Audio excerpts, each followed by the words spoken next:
r/askreddit. What happened at your work which caused multiple people to all quit at once? They laid off half the company with no warning. This included a gentleman who was less than a year from retirement and had been there for 35 years.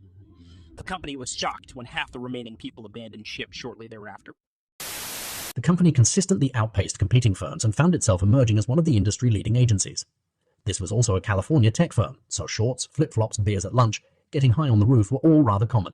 But we were rapidly growing, and the atmosphere/location made us a hot ticket for talent. Anyway, Kefo and Kemo cashed out and the CEO decided to totally remodel the company by making it far more corporate. On top of all of this, they implemented unattainable goals and removed our work-from-home policy. The final straw was they removed our rather generous vacation policy and replaced it with unlimited vacation, which was a facade for you can take as much vacation as you want if we approve it. Like 1/4 of the company quit and immediately landed at better jobs. Also profit tanked. Our company has a very generous vacation time policy. When we merged with another company, they started throwing out that they might cut the vacation time to align with industry standard. They were flooded with feedback. Take our vacation time and we quit, especially since they paid slightly below industry standards. Message received because they backtracked on that plan and never brought it up again. Turned out our owner was keeping the Social Security money taken from our paychecks. And yes, he was caught. My God, how much time did he get for that? Also, did you owe on that? You don't owe. It's considered theft of a trust fund by the owner. He can be charged just like he stole it from the federal government. Because he did. Because it's a trust fund. It pierces the corporate veil, and he can be charged personally, regardless of how many shell corps or LCs are protecting him. The employee is basically just another victim of a theft. It'd be like if a retailer stole the sales tax you paid. The government wouldn't chase you down and make you pay sales tax again. The owner died and his idiot son took over and decided that the company didn't make him enough money and started to implement cost-cutting measures like turning off the A/C in the building. My work does something similar. The air is turned off from about 5 p.m. to 7 a.m. It takes until noon for the air systems to clear out the overnight moisture and stale air. So we are left with a couple hours of useful It makes no sense. The thing probably runs 10 hours straight from 7 a.m. 5 p.m., so it's working just as hard as if you balance it out for 24 hours. People that make these decisions don't have a brain, I swear. Anytime I've seen a mass exodus, it was because of poor management. I've never seen it organized. Just a bunch of employees independently deciding to quit in the same month because the management was so bad. This happened at my previous job.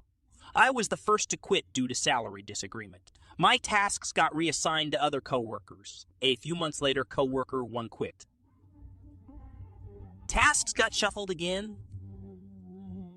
Coworker 2 quit a couple months after. Then a third coworker had a mental breakdown, got drunk, and then retired midday. Last I heard, the company was bought out by a third party.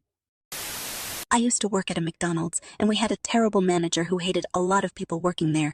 Everyone else hated him too, but no one wanted to call him out on his crap and quit. I was the first to do it, because I requested 2 weeks off in August of that year, about 3 months in advance. My family likes to plan our summer vacations early. When August came around, he had my schedule set up for Paul of August off except for those specific 2 weeks.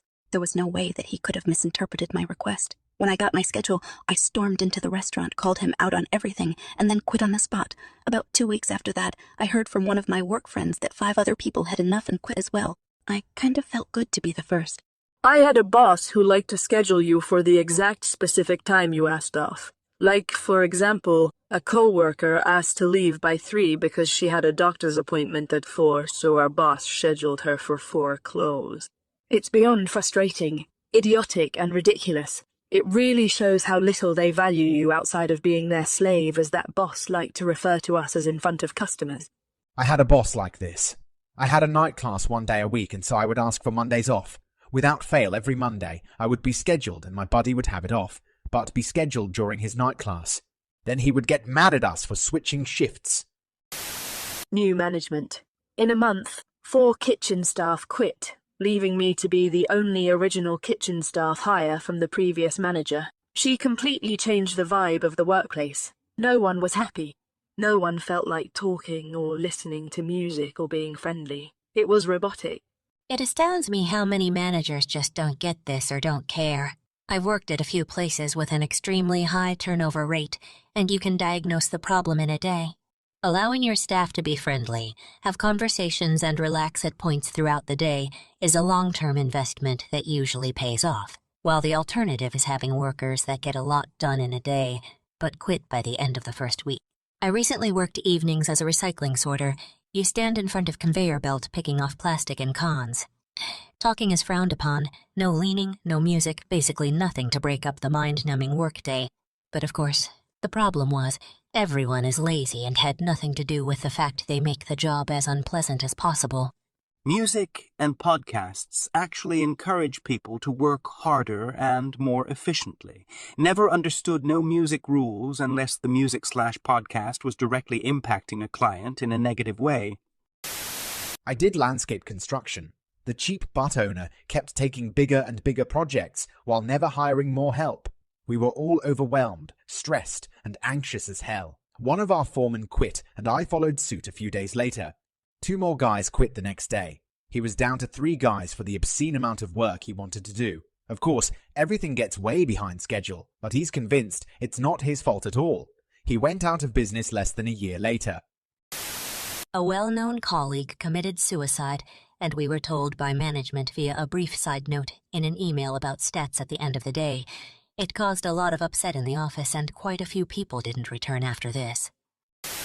Cancelled all raises and bonuses for everyone except the CEO, his wife, financial and whore, and his son, utterly useless it. In a year where we have record profits and brought in almost double the clients on top of announcing they aren't looking to hire more people when we were already overwhelmed. Good part about it was when the majority of us quit, they lost almost every single client shortly afterwards to their competitors, and the company is now defunct.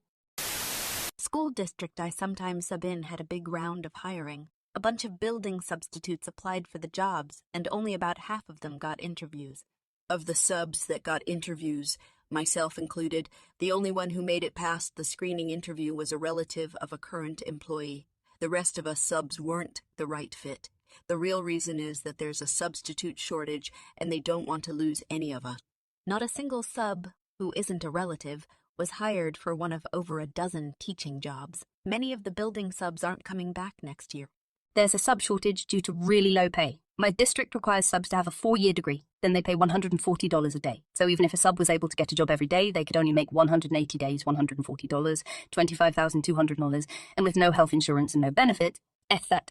The rate was $60 to $80 a day in my area a few years ago. Insane? Our boss had a meeting and announced new policy that all salaried employees had to work a minimum of 45 billable hours per week because of the increased project load we had. I pointed out to a few coworkers that our employment contract specified 37.5 hours per week and that I would be adhering to that policy. Well, about a week later, I was laid off due to lack of projects. Hey, I was happy to go, and at least 2 others left voluntarily within the week. The job I found next was much better and wasn't run by someone quite so clueless about how to treat people.